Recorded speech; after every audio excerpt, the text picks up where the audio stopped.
Hi friends, ఈరోజు ఈ వీడియోలో మీకు చూపించబోయే పాము రెండు తలల పాము ఫ్రెండ్స్.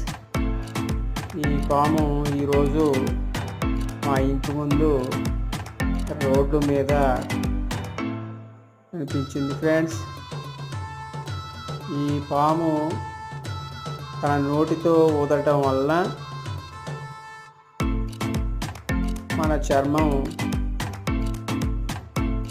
పాడైపోతుంది ఫ్రెండ్స్.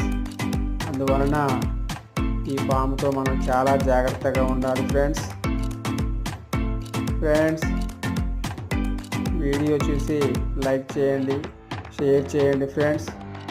ఇలాగే మరిన్ని వీడియోలు షార్ట్స్ రూపంలో మీకు మంచి వీడియోలు నా ఛానల్లో చూపిస్తా ఫ్రెండ్స్. బాయ్.